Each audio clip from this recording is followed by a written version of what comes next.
Mas. Mbok cangkeme basa. Apik aku karo kowe. Kok kon basa, apik aku dengkulmu melacat. Arep apik kowe kon nyepatani bisu selawase urip. Sing apik nek omong. Sampeyan iku ketok elek nek omong nyata. Nyemelangi ora. Kelingan ora, arep njaluk pitik aku wingi kae. Aja niku tak senengi, engko sore mati gong, mati tenan. Wah, wong bentuke kaya pring petung ngene kok. Kowe sing ngajani Kakang Ati kon ninggal aku. Ora. Yakin aku ora ngajani. Angkeme ngece aku. Kejem tenan iki. Potol.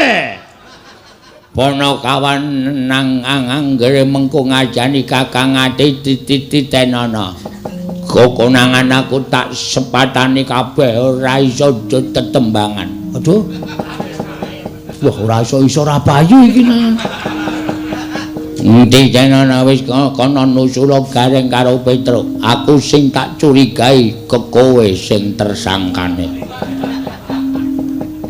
Tunggu pembalasanku. Kirei ngece kowe ya. Gimana? Ndara Suwandak niki kagungan putra kowe kok aneh-aneh sing siji bagus ora jaman sing siji kaya ngene. Ane kowe ya wis pasti kok. Ora ngrasani aku ndandang kono kowe minggat kono aku tak nusul Kakang Ati nggih. Ku anggere akon Kakang Ati ninggal aku titenono.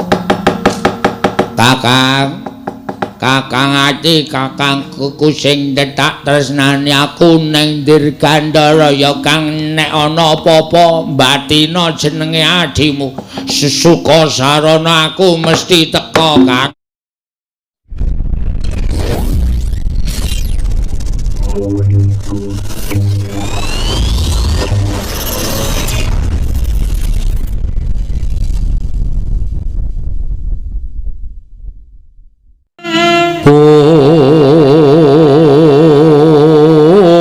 Sono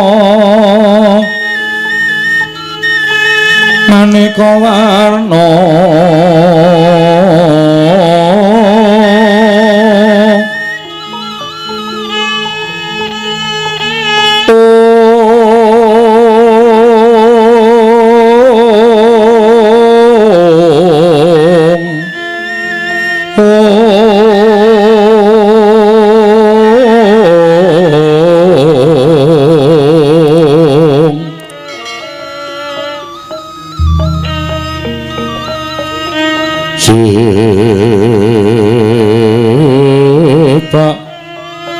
Puspiteng Udana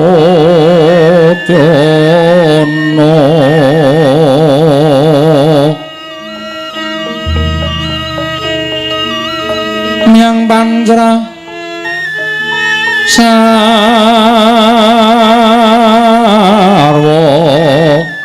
Rukma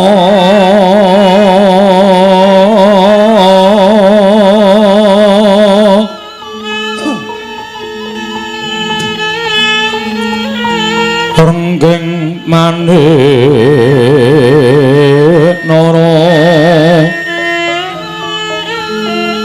Narawata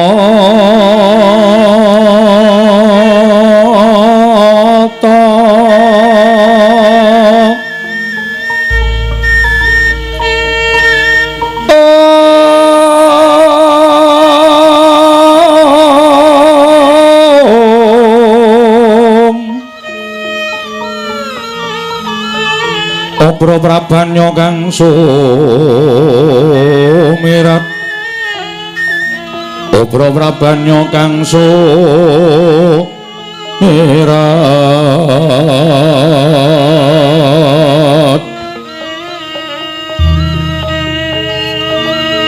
Kenyaring tejo leliwat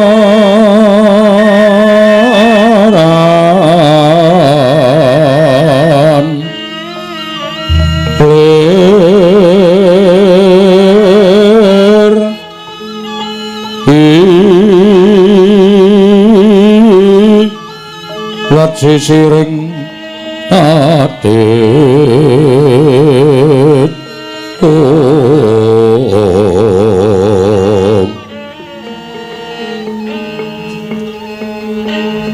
wimbo kekandamre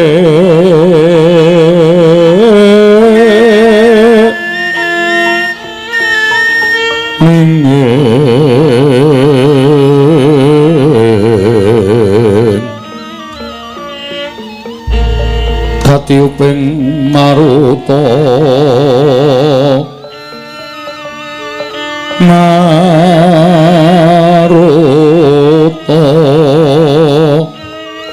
mando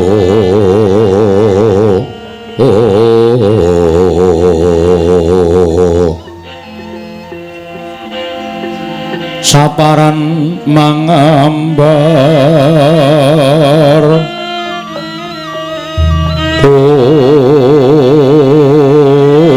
Mas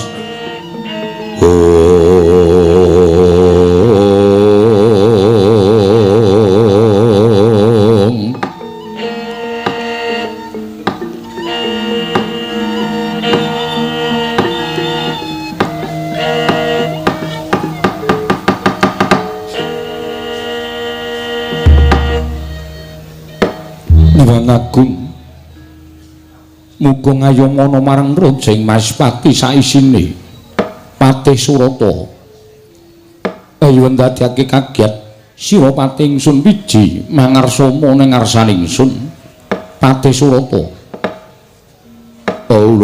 nuwun inggih diwaji sesembahan kula pangayom kula madya padha prapting dalahan Gusti kula ingkang sinuwun miji dhateng wiswanipun ing abdipun Patih Surata wonten sabda pangandika paduka Gusti kula Sanata Prabu Sri Harjuna Sasrabahu mugi andhadosna ing kawuningan nalika kula wonten ing sakjawining pasewakan kumiti racaruk maras raos sing manah pindoron salomba pinanjering alun-alun katembing samirana satembahan dadosaken kumiti manahipun ingkang abdi kepatihan nanging sareng wonten karsa paduka tebih saking raos kemarasan diweji miji dhateng wiswanipun ing abdipun Patih Surata kepareng kula cumadung dawuh timbalanipun Gusti kula ingkang sinuwun ing Mahespati. Iya Patih Surata kadiparan nanggone ingsun percaya minangka dadi batal wakil ingsun maranata tata rakiting negara ing Mahespati Patih Surata Gusti sesembahan kula pengayoman kula wonten ing Madyapada prapting belahan menawi paduka ndang bab tata rakiting praja sadaya mboten badhe angujiwani para kawula sami sayek saeka kaptyakar ngrinusa bangsa tuwi negaring Mahespati medhaipun para abdi prajurit mboten kendhat anggenipun sami gegladen ulah kridaning aprang sawanci-wanci praja paduka katemping marang muka mboten badhe anggepok kanca paduka Gusti kula ingkang sinuwun abdi kepatihan remuka sawurna putung semangga kabandhemna diwaji sembahan kula Patih Surata akarya bombong tias ingsun ora liwat pakaryan ing utama tindakna slawase lan kaprayogakna anggone rong adhem ngarsaning ingsun Patih Surata sampun boten kirang prayogi wiswanipun ing abdi kepatihan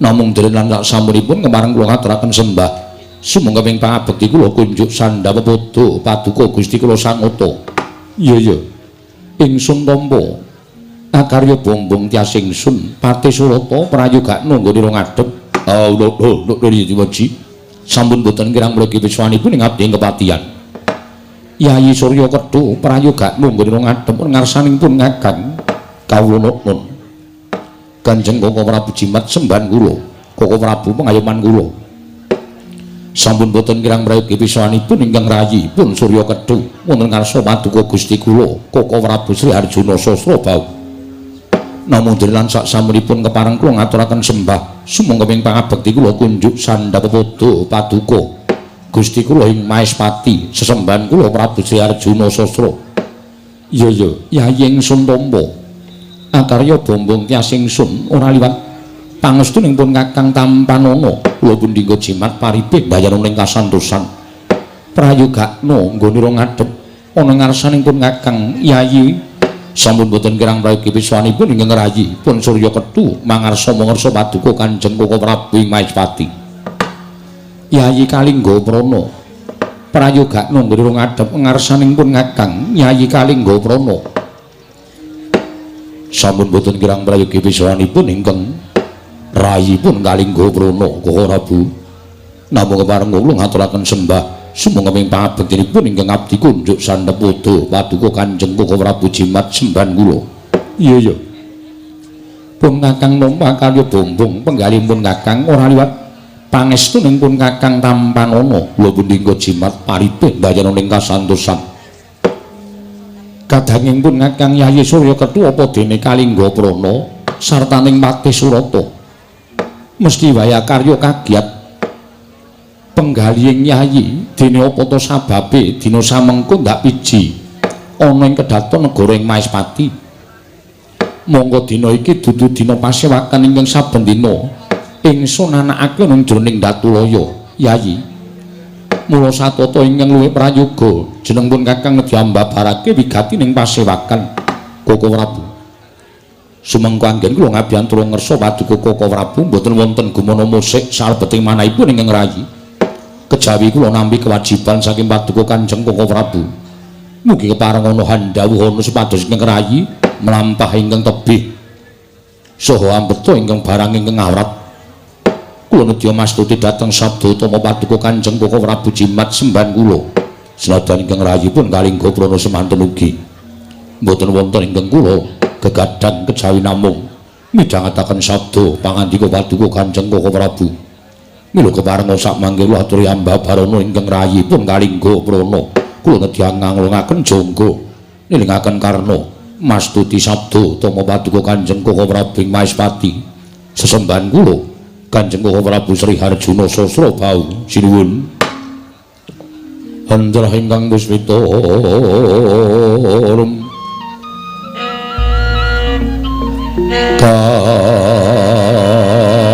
kasiliring samirana mrih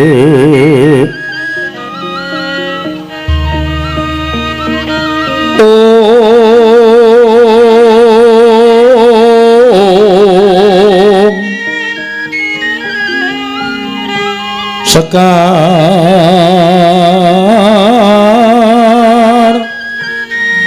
kadung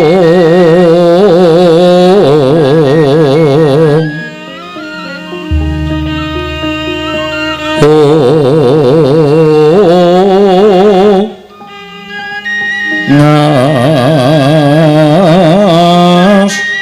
kandanya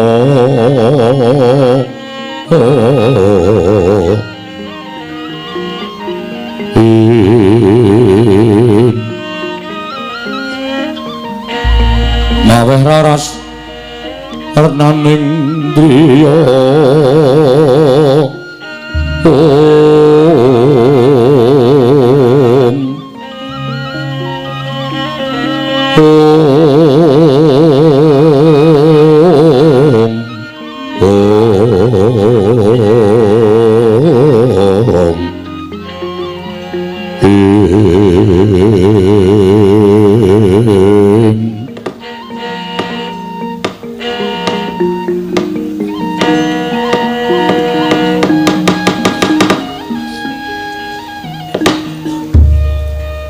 kadangipun Kakang Yayi Surya Kethu apa dene Kalingga Prana sartaning Patih Surata.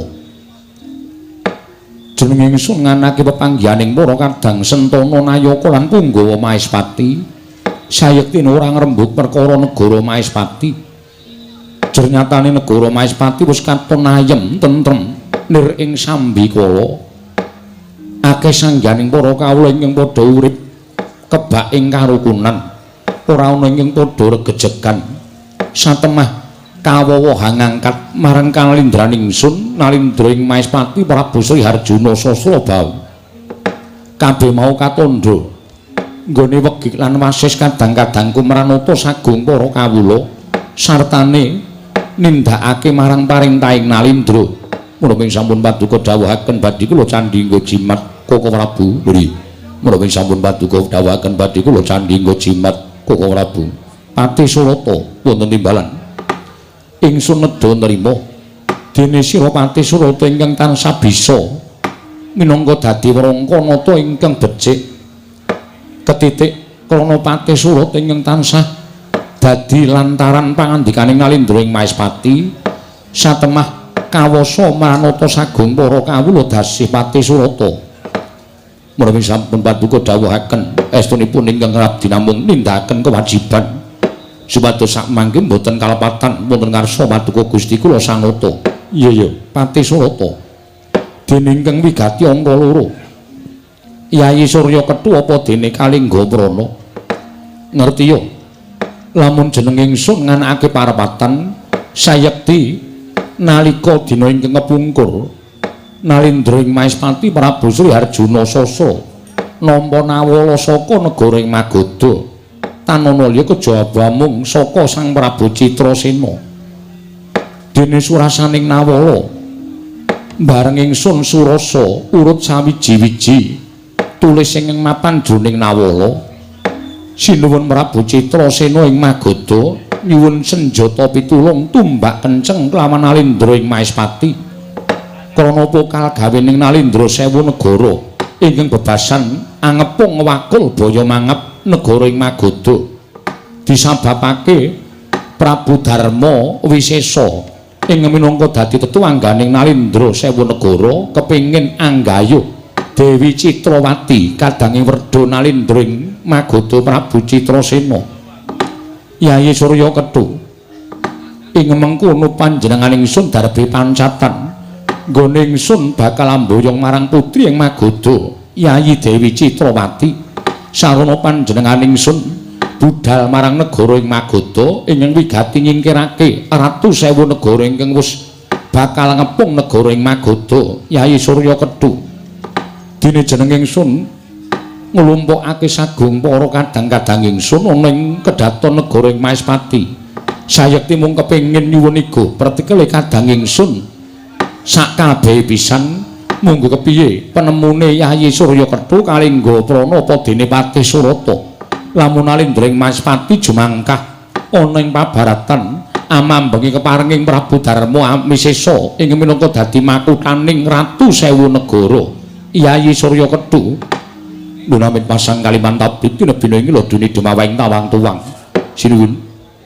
mboten nampa kula badhe angremehaken dhateng paduka Gusti kula sanata miwah agengipun kula badhe angias dhateng kekiyatanipun pepunden kula Prabu Sri Harjuna Sasa menika babar pisan mboten namung menapa inggih sanget dipun perlokaken paduka mandhap saking dampar tumuli tedhak wonten negari Magadha jernyatanipun Punggawa Maespati menika kathah sanget ingkang pantes minangka duta paduka mangrurah Nalindra sewu negari ingkang ngepung negari Magadha kalebet ingkang rayipun Surya Kethu upami kula menika nampi palilah tinuding dhateng paduka Prabu Sri Harjuna Sasra supados kula mangkat bidhal wonten negari Magadha kula mboten badhe selak tertentu kula ngendikane menawi dados dawuh paduka Gusti kula ingkang sinuwun semandunge ingkang lari Koko Prabu ing rayipun Kalinggaprana sampun ngantos Nalindra ing Maespati ingkang rumagang karya cekap utusan dhateng ingkang rayipun Kalinggaprana kula sagah nyingkiraken Nalindra sewu negari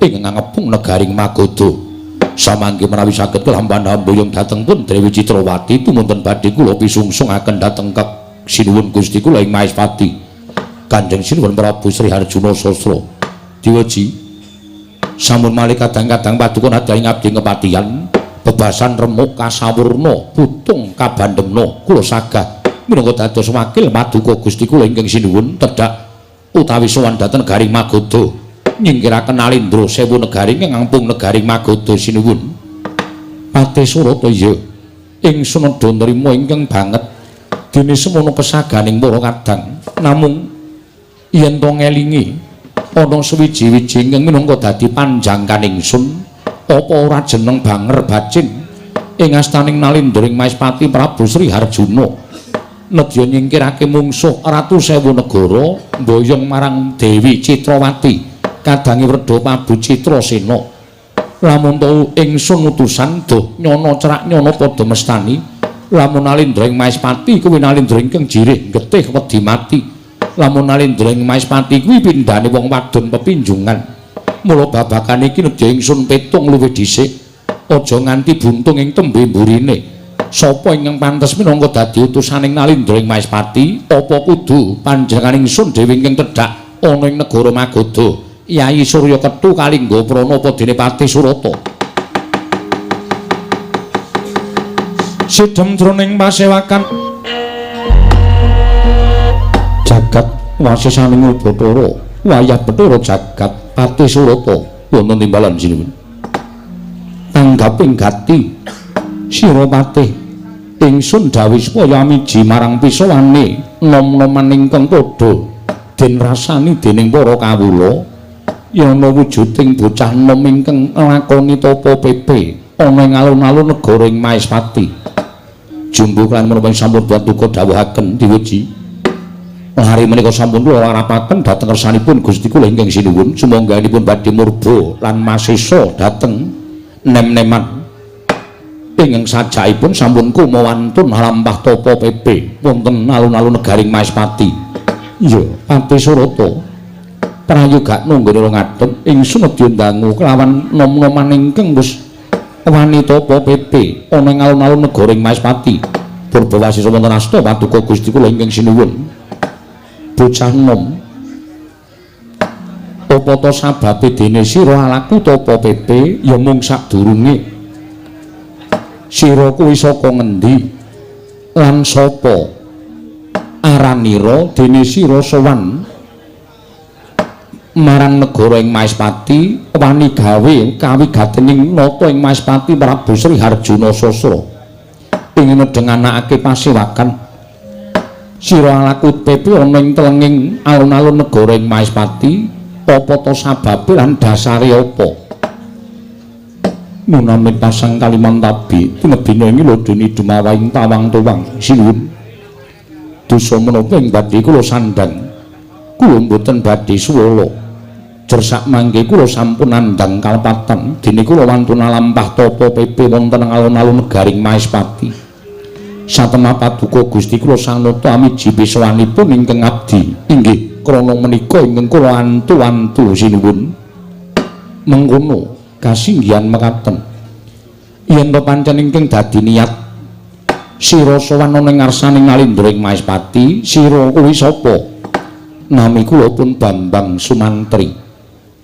Aranmu Bambang Sumantri kasinggihan mekaten wingking saking pertapan Jati Sarana atmajanipun Begawan Suwandagni sira mburi saka pertapan Jati Sarana atmajaning pendhita aran Resi Suwandagni kasinggihan mekaten Sumantri wonten timbalan apa ta sababe dene sira wanita apa pepe ana ing alun-alun negara ing Maespati yen to darbi kekarepan marang diagi aturna marang panjenengan ingsun matur sembah sewun tanpa pepindhan dene paduka Gusti kula sanata ing Maespati mboten paring pidendhan dhateng lampahipun ingkang abdipun Bambang Sumantri wonten timbalan gage matur ingkang prasaja sesembahan kula Gusti kula sanata ing Maespati Prabu Sri Harjuna estunipun anggen kula bidhal saking pertapan Jati Sarana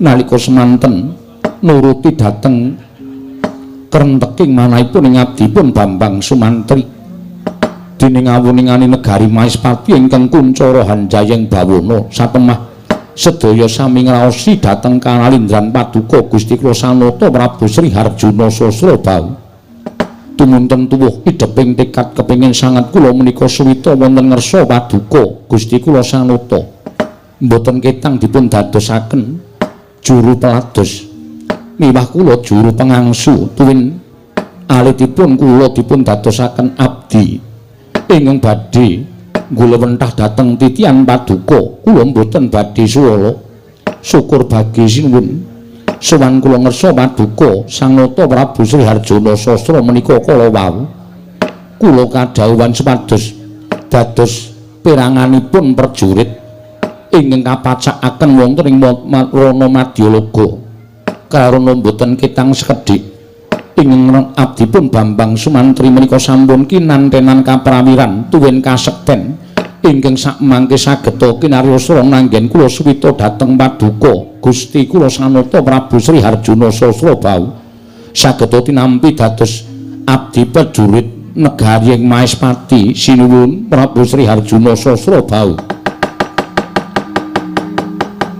kagatri sang kapirangu Renangko kinempit kambit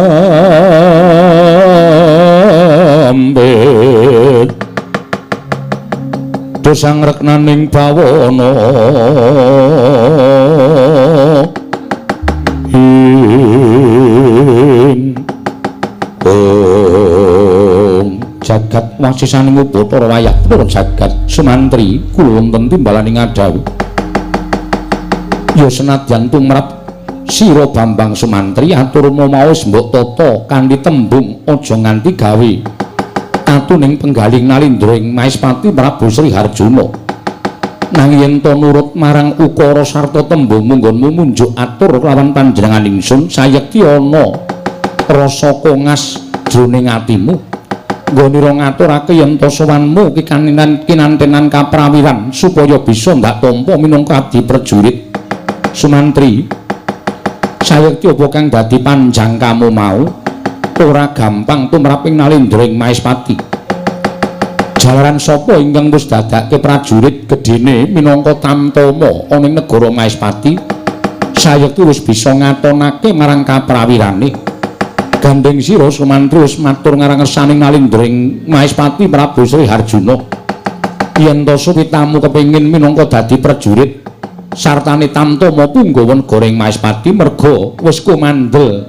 kagaduhan kaprawiran kang mangkono apa kira-kira Sumantri bisa dipercaya sinuwun menawi paduka kirang pitados kalian ingkang abdipun Bambang Sumantri monggo kula aturi paring dawuh tuwin kadhawan menapa kula mboten badhe selak samangke badhe kula aturaken menggah menapa ing sampun dadi paduka dawuhaken kula mboten badhe swala lantar tentu saged kasembatan Sumantri wonten timbalan yen to pancen kaya mengkono kang dadi aturira dina samengko sayekti ning Prabu Sri Harjuna Sasrabau duwe kewajiban ya kuwi mbebantu marang negara ing Magoda sabab dina iki nalindring Magoda Prabu Citrasena nedeng susah penggalihe karana ana nalindra 1000 negara ing kapandikan Prabu Darmawisesa ingkang bakal nyuwun marang Dewi Citrawati Sumantri kula wonten paring adhawuh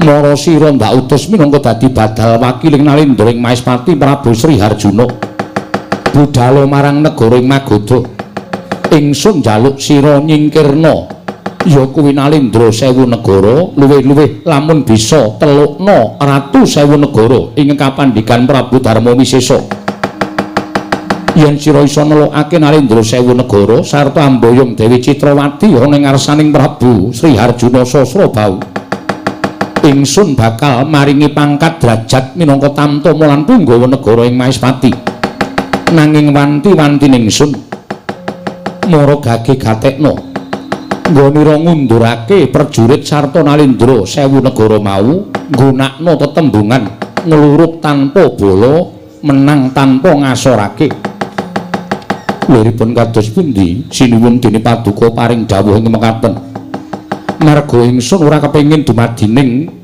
kurban yen to nganti sira peperangan kelawan ratu 1000 negara telukna kanthi rasa asih lan tresna ratu 1000 negara aja sarana peperangan lamun sira Bambang Sumantri bisa nelokake kanthi rasa tresna asih lan kanthi cara ora ana kurban ingkang tumiba yakti bakal tak anggap lamun sira kuwi duwe kaprawiran lan duwe guna kasantikan kang mangkono bakal tinampa nggonira suwita marang Prabu Harjuna Sasrabau nanging yen to sira ngundurake ratu 1000 negara nganti panjenengan ingsun mireng kabar yen to ana kurban ingkang tumiba luwih-luwih kurbaning jalma menungsa kang kaya mengkono sira ora isa nindakake dawuhing nalindring Maespati ngluruk tanpa bala menang tanpa ngasorake sira ora bakal ingsun tampa minangka dadi tamtama punggawa negara ing Maespati Sumantri Mung kuwi kang dadi dawuh ingsun. Sira nyuwun apa? Mara gage matur marang panjenengan ingsun Bambang Sumantri. Sinuwun Prabu Arjuna sesembahan kula. Pengayoman kula wonten ing Madyapada prapting delahan. Gandeng sampun terwaca dawuh paduka. Estunipun kula mboten badhe nyuwun bebono menapa kemawon jer kula ngrumaos sinedengipun badhe suwita ngersa paduka Gusti kula ingkang sinuwun. Menapa ing sampun kula dawuhaken badhe kula istakaken. Dinten sakmangke kula nyuwun pamit madal pasilan bidal dhateng negari Magoda. Ngestu padha dawuhipun Gusti kula ingkang sinuwun Prabu Sri Harjuna Sasrabau. Tembung nglurut tanpa bala menang tanpa ngasorake aja nganti sira langgar. Lamun sira nerak pacak nerajang perbatang pewaling nalindring Maespati aja takon dosa luwih-luwih ora kelakon mundur aku 1000 negara. Sumantri sowan ning negara Maespati ora bakal tak tampa minangka dadi punggawa Maespati, nanging kurang-kurang bejane tak tugel janggamu. Dene sawijining abdi sarta dene ana sawijining kawula Maespati ingkang mung isa gunem nanging tanpa guna. Isa nyembadani sarta sumaguh ingkang datanpa bukti.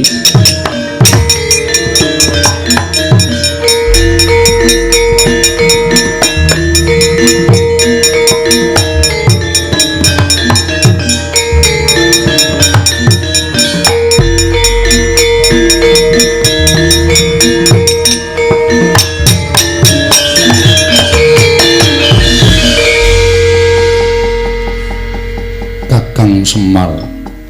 Kula Ndara. Pripun? Le sampeyan nglakoni tapa pepe enten alun-alun negari Maespati.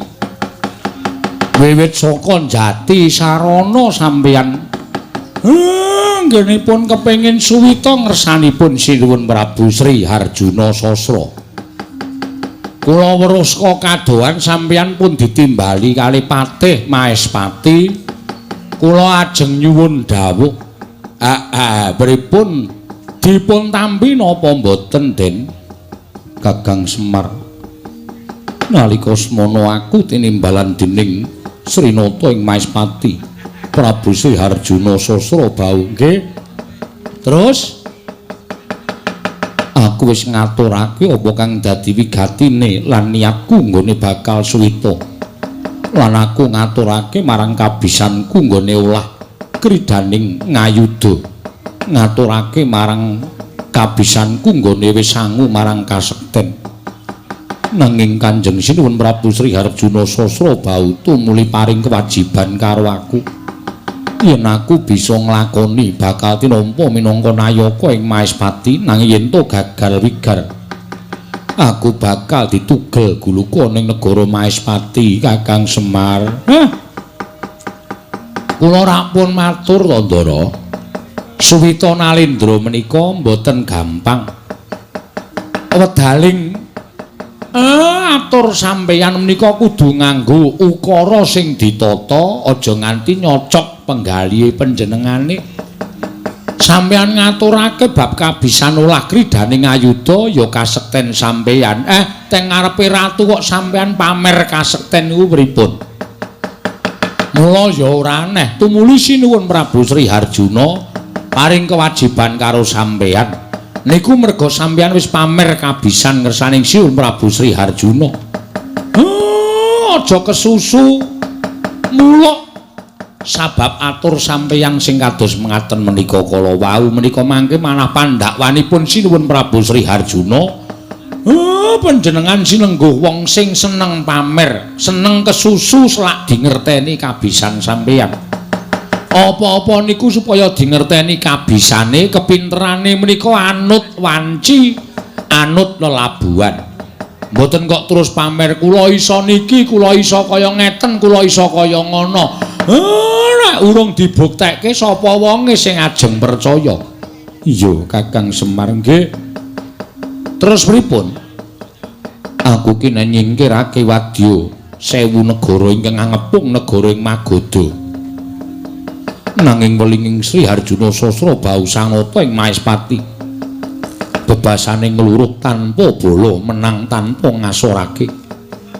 Bambang Sumantri kadhawan ngundurake wadyabala 1000 negara nanging siji wae aja nganti ana ingkang dadi banten.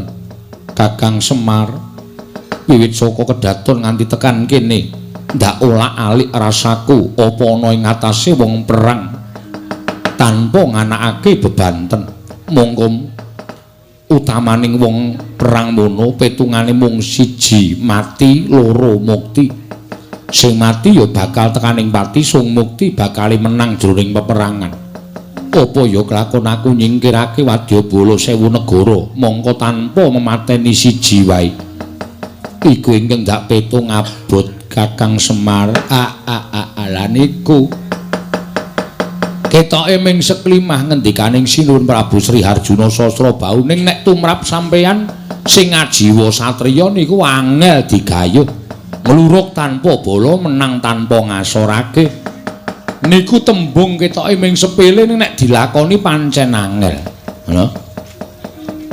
Padha karo jajan ora mbayar ya, Tru. Heeh.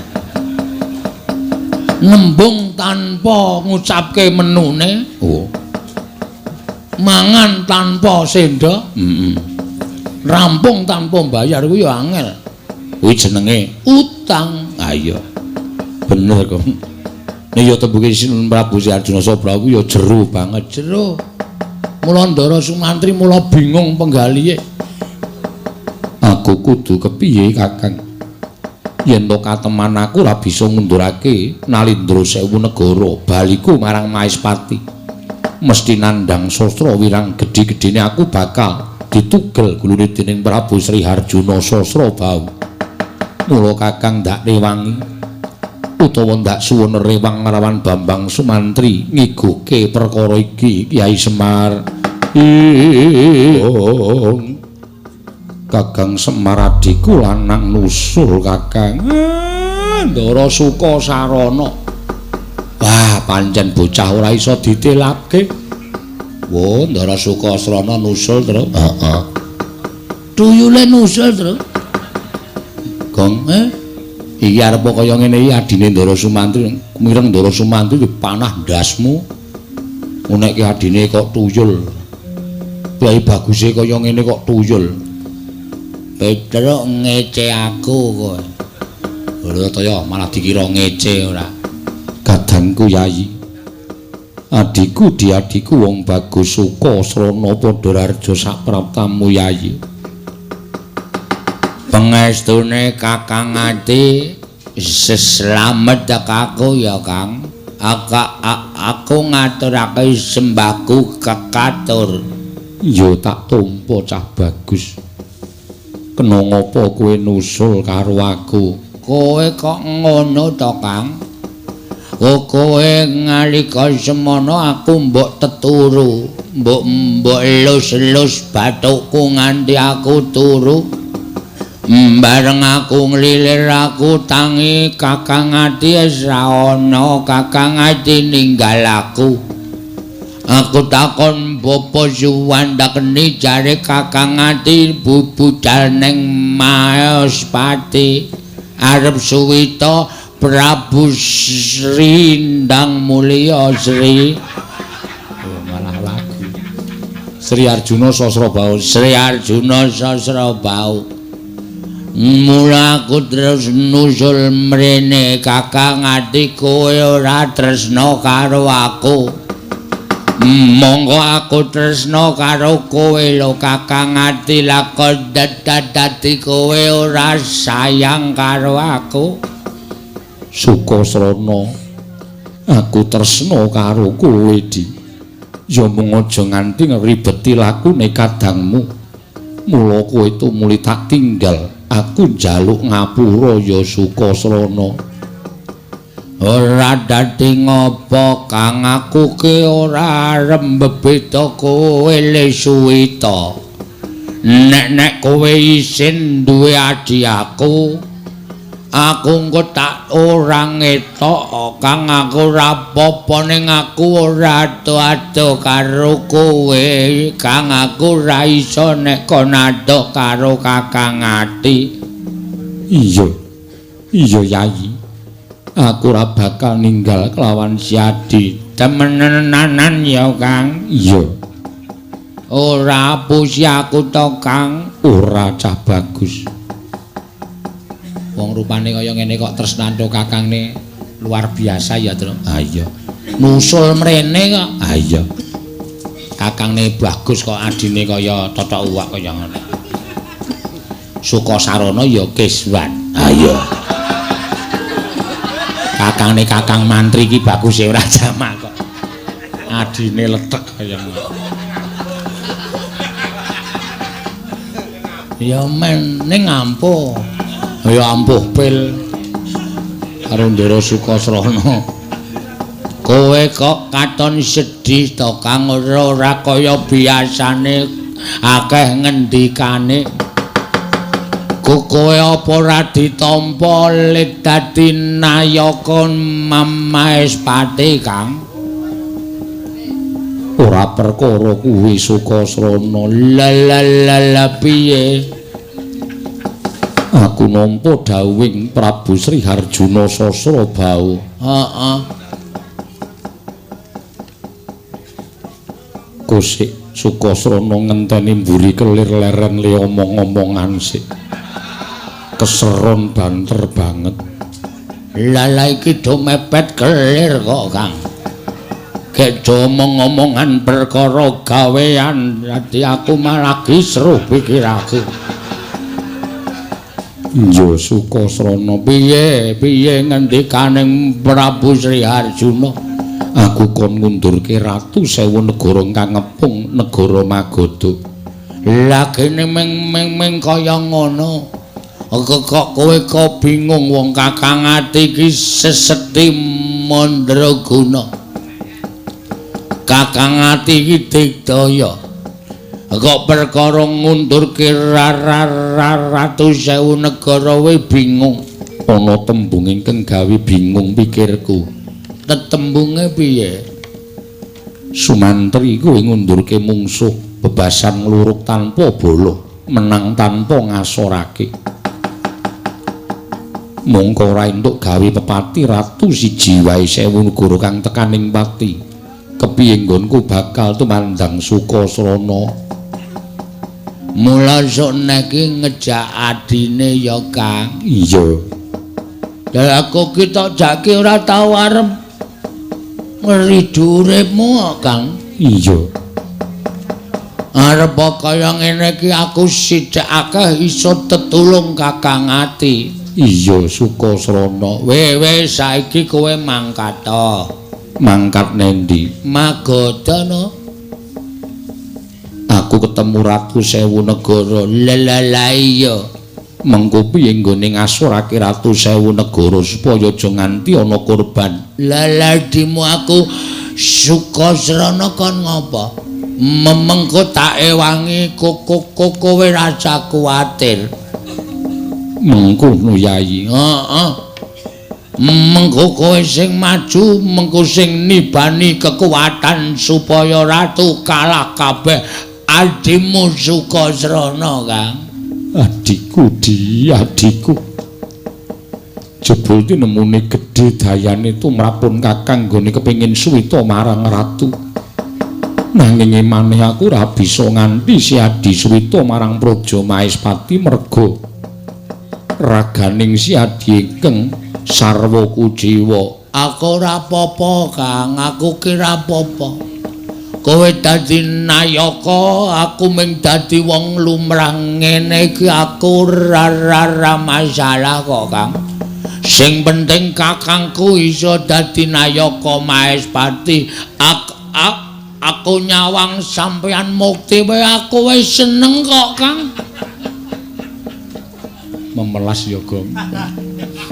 Ora ana lho buta apike kaya ngene. Kakangne pengen dadi nayaka Maespati, dheweke ora iso dadi nayaka Maespati ming cukup nyawang rasane wis seneng, ning ming siji syaraté aja nganti ditinggal. Tru. Aku aja tak tinggal ya. Ora. Pokoke aku karo kowe, Tru. Pokoke kowe rekoso aku mukti. Aku jenenge ora sebaya muti sebaya mati. Sak wenake dhewe yen ngono aku tak mangket ning Magoda. Aku ngawat-awati kowe saka Dirgantara ya Kang. Engko nek ana apa-apa mbatina aku teko wis aku teko Kang ngewangi kowe. Iya, Sukasrana adhiku cah bagus.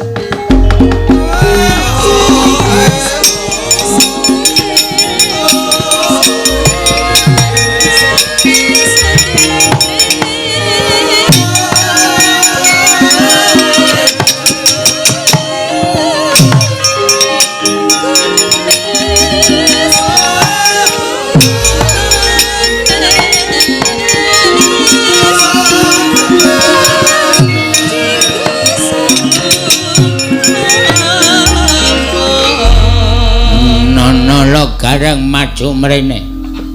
Waduh cilaka iki terus. Wonten dawuh Ndara. Engko kowe sing ngajani Kakang Ati ninggal aku ada. Kowe sing ngajani soale aku ngerti sipate wong matane kira iki. Lho Semar Endo masalah. Lunga sike. Mboten nggih, sumpah mboten. Mripat wira kompak kok. Apa meneh atimu kon kompak karo cangkemmu. Ning nganti ngajari Kakang Ati ninggal aku titenana kok cokot. Waduh. Mboten. Sapa sing ngajani? Sing bisik-bisik wau Petro. Ana kowe minggat Petro kon maju. Truk. Timbali Satpol PP. Gareng yo isa-isane nibake perkara ning aku to yo. Petro kok kowe sing ngajani Kakang Ati. Mboten, malah kula wau ngelingke Kakang Ati. Kakang Ati ndasmu njebluk kowe. Sing entuk nyeluk Kakang Ati ki mung aku, kowe aja melu Kakang Ati. Anu Ndara Sumantri. Kula wau ben mesakake ngrayi. Terus Ndara Sumantri, Petro, aku kudu tega karo adhiku yen ora ngono ora bakal ditampa dadi Nayaka Maespati. Yakin sumpah. Kowe wani sumpah? Wani. Nek nganti ngapusi kowe kere selawase urip. Ora sah sumpahe wis kere. Kok dadak kere selawase urip ora? Nan la sing aja-aja sapa sing mboten seneng kali sampean niku. Mboten seneng kali sampean. Engkon maju rene. Gong, timbali Ndara. Kon ngapae? Entuk sangu. Gareng entuk sangu, aku entuk sangu kari kowe. Piye, Mas? Mbok cangkeme basa. Apik aku karo kowe. Kok kon basa? Apik aku dengkulmu melacat. Arep apik kowe kon nyepatani bisu selawase urip. Sing apik nek omong. Sampeyan iku ketok elek nek omong nyata. Nyemlangi ora. Kelingan ora arep njaluk pitik aku wingi kae. Aja niku tak senengi, engko sore mati gong, mati tenan. Wah, wong bentuke kaya pring petung ngene kok. Kowe sing ngajani Kakang Ati kon ninggal aku. Ora. Yakin aku ora ngajani. Angkeme ngece aku. Kejem tenan iki. Potol. Ponokawan nang anggere mengko ngajani Kakang Ati titenono. Kokonangan aku tak sepatani kabeh ora iso tetembangan. Aduh. Wah ora iso ora payu iki nang. Titenono wis kono nusula gareng karo Petro. Aku sing tak curigai ke kowe sing tersangkane. Tunggu pembalasanku. Kirei ngece kowe ya. Gumun Ndara Suwandagni iki kagungan putra kowe kok aneh-aneh sing siji bagus Raja Mas sing siji kaya ngene. Aneh kowe ya wis pesthi kok. ora rasah ngrasani aku ndandang kono kowe minggat kono aku tak nusul Kakang Ati ge. Ku anggere akon Kakang Ati ninggal aku titenono. Kakang Ati kakangku sing detak tresnani aku ning Dirgandara ya Kang nek ana apa-apa batina jenenge adimu Suka sarana aku mesti Jumangkah kanggo sesumbar lindu bumi konjing kumaludo kuntur ketup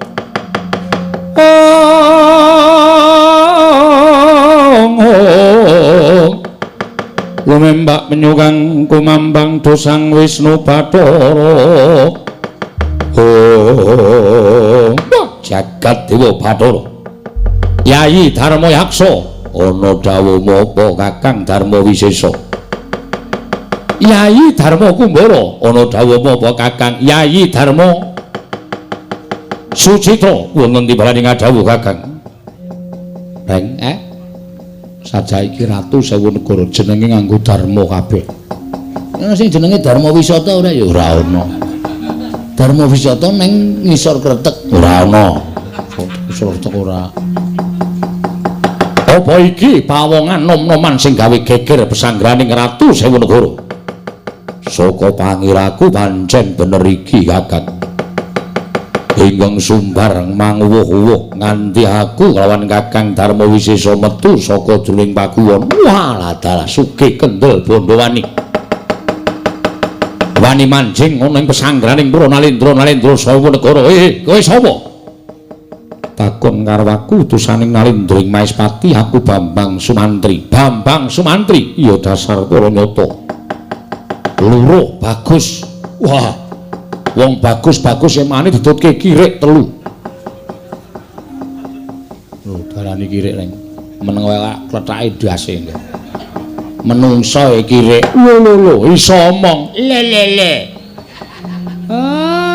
terwelu Ratu lho men ra urusan ngene menungso padake kirik lho iso omong sapa jenengmu takon karo aku abdining Ndara Bambang Sumantri Nala Gareng Bambang Gareng iya no abdine nganggo Bambang sing dhuwur sapa Bambang Petruk iya dasar para nyata abdine Ndara Sumantri sing muridé sapa Joko Bagong kok beda dhewe to Gong aku ora tau seneng padha bedani lho Bambang mo kabeh nganggo Pak Bambang tuku gedang amoh ya sakarepmu Bagong Prabu Darma Wisesa niatku pancen wis gembleng nggonku bakal nyingkirake Ratu Sewu Negara aja ngangsi gawe geger kahanan negara Magoda mula kang sangka kuwi mumpung durung tekaning pati salah sawijining Ratu Sewu Negara padha mundura aja ngayunake marang Gusti Ayu Dewi Citrawati bakal binayong Bambang Sumantri ana negara ing Maespati wah dalah sugih kendel bondo wani sumuk nyawamu kowe wani nantang karo Nalendra Sewu Negara seminggira Kakang sepira kekuatane Bambang Sumantri mesti dadi isen-isen ning wadukku hak tadah kala mangsa wasakaken gunung tanpa gunayu kaya aku sing bakal tekaning pati kula terus minggah Koko Prabu bari kula ajar Bambang Sumantri kemewat gunungipun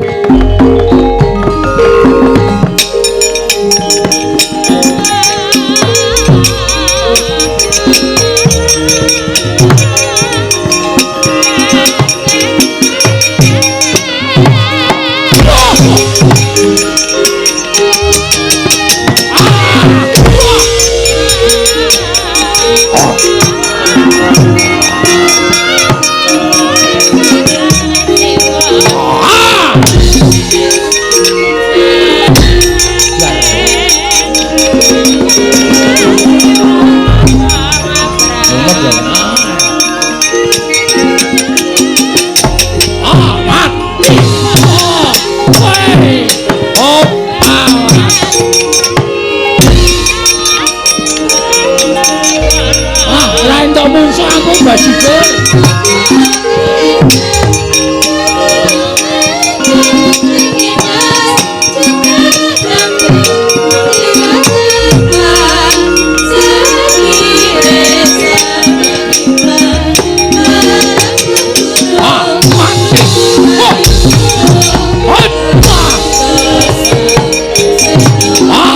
Melayu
mergo saking ukae kok Den. Nek kekuatane terus sing menang sampean. Wong nyatane ratu sing sepisan wau mangantem sgon sirah. Podhak. Kula krungu saking ngriki. Ya Petro. Candak sirahe jebleske lemah. Dus. Semaput dadi royongan. Niku kekuatane terus sing menang sampean. Ning perkara ukae. Amrika 1000 negara pirang-pirang kalah siji maju loro, kalah loro maju telu. Petro, no, mbok nek ngerti bendarane ngene iki diwangi. Ora mengkakean cangkem. Ana iki nyeritake, wah aku ora butuh cerita. Sing dadi nyatane. Ora gelem nyambut gawe. Nanti Reng, lho aku ki abdi setiae. Tonton kekuatanku. Nek mati lho Reng, mati mbok wis. Nolo garing ati-ati nggih, ampun kuwatir. Nek ming mungsuh ratu Oh ye. Pokoke gertak dulu. Wah, edan, kowe ya edan. Iki apa iso perang? Lho, aja ngena karo aku. Tanganku kemlawe ngene iki tiba ning siramu ra sikar dadi loro. Aja duna. Wah, kowe wangi-wangi bendaramu mati. Ora iso modar kowe. Hop jebleske. Iya. Candak jegluke lemah. Yes. Wedan edan apa? Oh, wo, head. Nah, head shit. Yeah. sit ya. Oh, iki apa diku angel dicekel iki? Ora iso. Mantan cobat ya ayo. Iya, iya. Hop, yes. Iya. Melayu. Aduh. Ambegane entek. Ayo, maju legane atiku. Oh, iya. Wis candak sejuluke cek mati dening aku kowe. Ampuh to ndasku. Tak kira watu cengelmu kowe. Mentung ki. Ana wong nonton disaut dikeprokke. Nyatane ratune semaput to. Mapun ora. Genti kowe, Gong. Mati aku. Aduh, mati. Aja mlayu. Waduh. Oh iya. Wela, andang lemu. Iki adine. Loh, tak kira nek andang lemu. Adine nala gareng ayo. Modiar. Ngene iki cah ampuh ora mengendha-endha. Kakangmu mau sing cilik mau endha-endha. Aku sing ora endha, wong gegeden awak. Modiar. Iya. Hoi. Edian ganteng mempengkani. Terus wah aku seneng delok kowe. Modiar. Wait, ayo. What? Dobel ya men. Tenang tenang piye wis rada mumet e. Mas ya.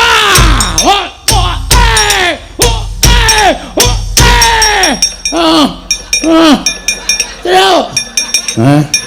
Truk. Piye Gong piye? Mati kowe. Ono kawane areng wangi bendale mati mbok sik. Iya. What? Iya. Wasyat. Iya. Wah. Iya. Wah. Gong.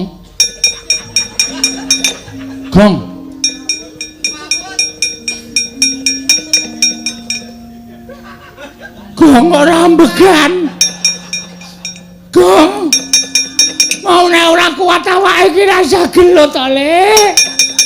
Kowe kenapa, Gong? Kok ora ambegan? Tak juga kesegaya, Gong. Heeh. Oh. Ngelih sampean.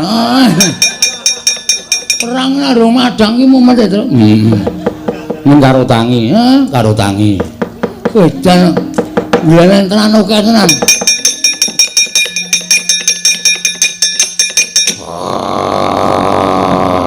Bidale. Ngapae? Butane gede banget. Tak lawane. Aja, Gong. Aja, ku kalah tenan nek karo kae. Ora masalah. Ora wedi kok. Terus aja tok awakmu iki, Truk. Tak lawane. Ora usah. Kowe kalah ora wedi dijake cah jiri ora. Wah, jikur gede banget. Ya gelak lembahmu. Lho kok nyelip mbong risang Sumantri. Nalika semanten mulat sakataing para Ralendra Sewu Negari. Ingkang samya ngepong Sang Sumantri sigra mundhut jempare ngarsa den dawahaken mring sanggaring para Ralendra Sewu Negari. Krana sampun saged boten saged meper mubal babaling karepson. Mulat Sang Sukasarana Kakang ati aja Kakang aja.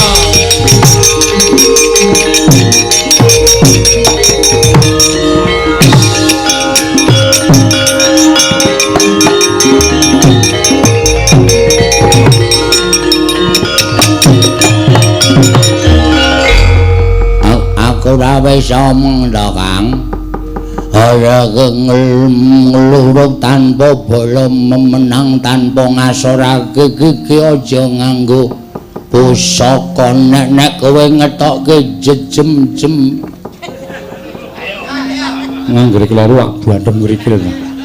jemparing engko kowe bakal mateni karo Ratu Sewu Negara. Adikku diadiku Sukasrana. Kakang bingung kudu kepiye Yayi.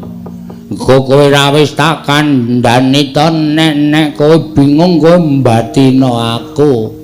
Lala kowe kok ora mbatin aku kok kowe arep nglimpekke aku meneh ya Kang. Ora Yayi ya mung pun Kakang lali.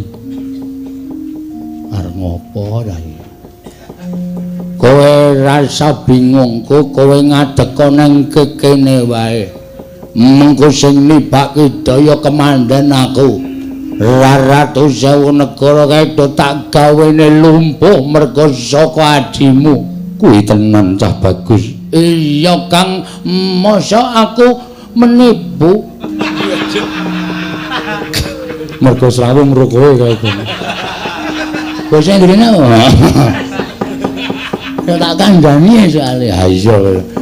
Menipu ki apa? Masa aku ngapusi karo kowe ora Kang, aku gak ngapusi. Iya, terus kepiye? Aku tak ndelik nang mburimu. Kok kowe rasa wedi ngene ana ratu teka sing nibani kekuatan aku Kang. Adikku diadiku Sukasrana.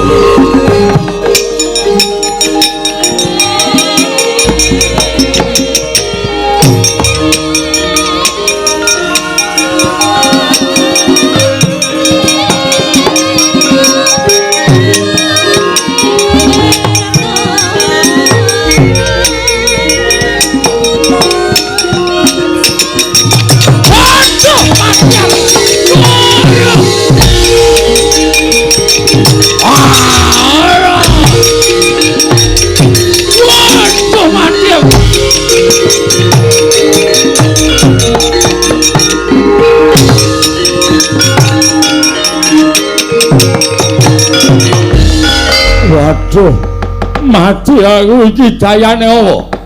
Waduh laku dadi otot bebayuku kaya ilang. Ngobahke sikil wae ora iso iki kaya kena apa Kang. Waduh, mati aku. Mati aku laku dadi sikilku lumpuh kaya ngene iki piye mati tenan aku. Waduh, Sumantri aja pasang warat. Aku kok dadi kaya ngene iki piye Sumantri? Weh lah kok ngampuh tenan kok. Ah, semok iso doting klumbruk. Heeh. Bojone dhewe digawe ngono ya, Pak. Ame ngopo men ra rewel. Ora tau rewel kok bojoku digawe ngono dengkulmu mlocot ora. Iya, kowe teluk apa ora? Kowe ora ngaku kalah karo Bambang Sumantri aja takon dosa ora tak gawe. Sedhilo nggonmu nandhang lumpuh nanging selawase urip wis ora ana gunane lehmu dadi nalendra. Waduh, Bambang Sumantri aja aku nyuwun pangapura. Aku ngaku kalah. Ya, aku ngaku kalah. Ya, aku yo ngaku kalah Bambang Sumantri.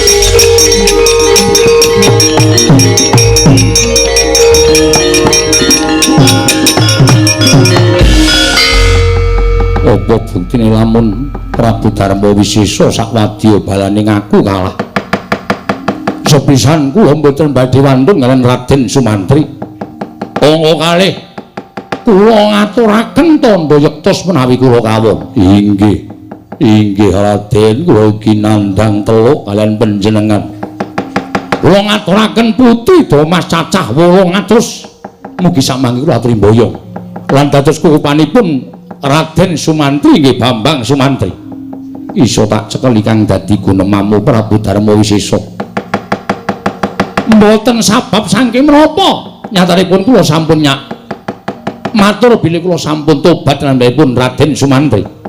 Yen pancen kowe wis nendang tobat, sapirangan wadya balamu Ratu Sewu Negara kon lunga saka negara Magoda bali marang papane dewi-dewi.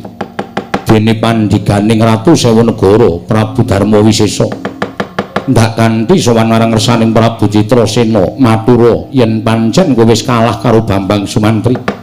Kanthi mengkono ana seksine Prabu Citrasena ngerti lamun Ratu Sewanegara wis bisa dikalahake dening Bambang Sumantri. Iye, kula nderek.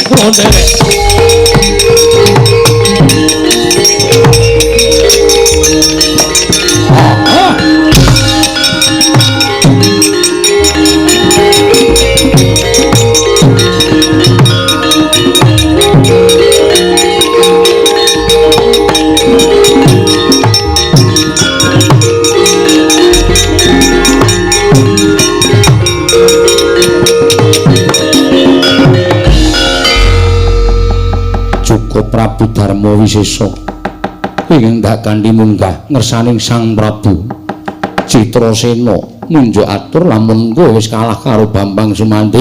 Iye ngestaken dawuh.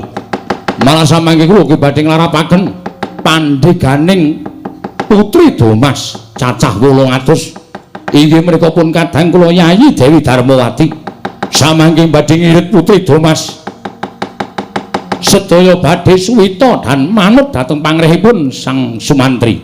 Iya, Prabu Darma Wisesa. Ayo ndak kanthi munggah ning datur ya negara Magoda. Suwan Sang Prabu Citrasena. Monggo, Raden kula dherekaken monggo.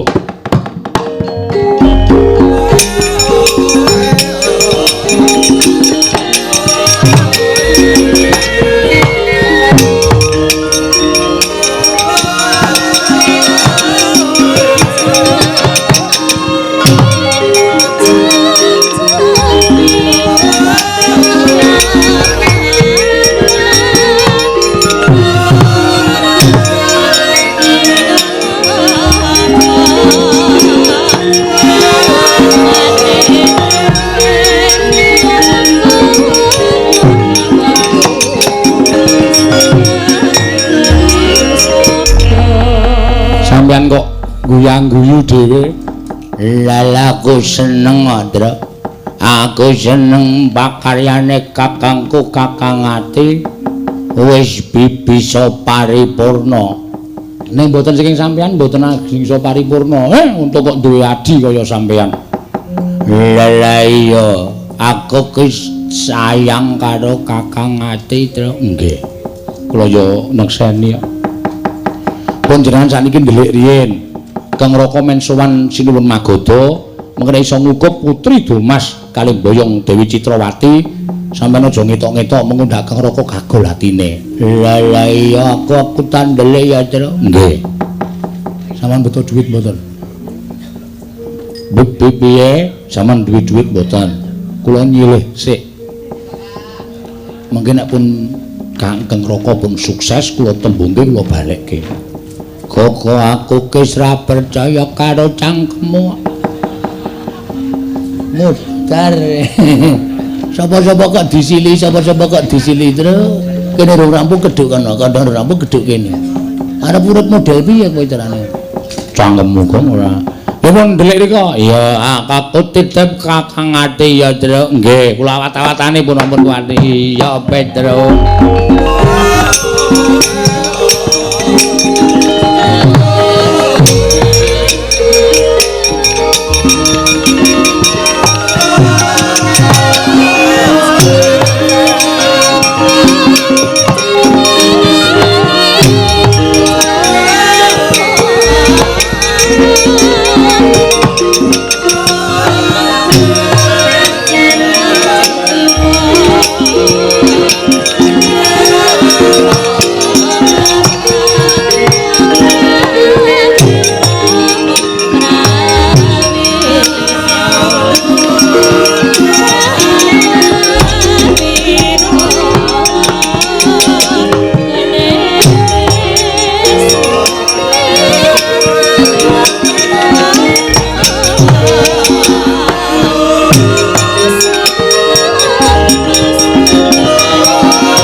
putra lamun kawekasan yeka wis anggene maya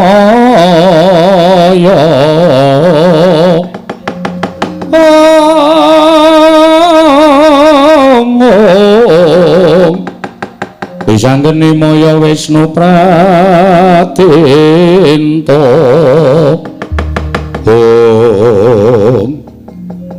Bambang Sumantri wonten timbaning dawuh sinuwun ature patih ingin kunjuk kelawan Alendra ing Magoda lamun sira Bambang Sumantri bisa ngasorake Wadyabala Sewu Negara menika ingkang dados bukti Prabu Darma Wisesa ingkang sampun kula beta mangarsa masanipun Prabu Citrasena sinuwun sepinten kalawatanipun ingkang abdi pun Darma Wisesa kula nyuwun pangapunten kula sampun ngakeni bilih kula menika kawon kaliyan Bambang Sumantri.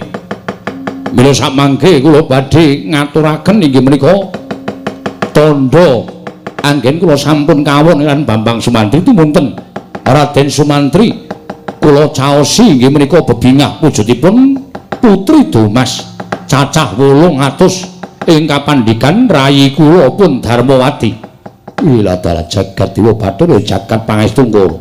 Iya sinuwun ora dadi ngopo lan gandeng sira wis kalah kelawan Bambang Sumantri ndak jaluk enggal ninggalake negara Magoda supaya negara Magoda katon ayem tentrem ora padha kuwatir sangganing para kawula negara Magoda ngestaken dawuh namung semanten kula ugi badhe anage dhateng menapa ing sampun paduka ngendikaken menawi kula saged ngunduraken Alendra Sewu Negari saking negari Magoda kula kedah amboyong dhateng ingkang Mbakyu inggih menika pun Gusti kula Gusti Ayu inggih menika Citrawati sinuwun kados pundi menggah pangandika paduka ingkang sampun kapireng dening jagat menika diweji Narendra Martatama mangjat kurda kota kaping Kakang Mbok Ayu ana dawuh menapa Yayi Citrasena jumbo kelana menapa ing sampun kula aturaken dinten sakmangke sampun boten saged selak malih bilih Kakang Mbok Ayu badhe kaboyong sowan dhateng negaring Maspati kinersakaken Alendra ing Maspati Prabu Sri Harjuna Sastra ora bakal gawe tetel kan Alendra ning adiku Prabu Citrasena apa ingkang wis didhawuhake dening Yayi Prabu Mbakyu mung sak derma ndederek Yayi Prabu dalah menawi ngaten samangke paduka Kakang Mbakyu Citrawati kula aturi nderek tindhaipun Bambang Sumantri kaboyong dhateng negaring Maespati yen to pancen mengkono aku ya mung sagut ya mung muga-muga sapungkurku saka negara ing Magoda Yayi Prabu enggal entuk tetimbangan ya Yayi Prabu mangke menawi Raden Sumantri menika sampun boten ginakaken putri Dumas ingkang cacah 800 samangke kula badhe palakrama anut dawuhipun Kakang Mbakyu Citrawati banget ndadekake bombong atiku ingkang mengkono aku nyuwun pamit Yayi Prabu sembah kula ngendharaken jengkar paduka Sumantri wonten dawuh Gusti Ayu ayo derekno aku prapta ana ing negara Maespati Sumantri serawi Gusti Ayu kula dherekaken sinuwun kula nyuwun pamit ya sing ati-ati aja kaya bocah cilik Bambang Sumantri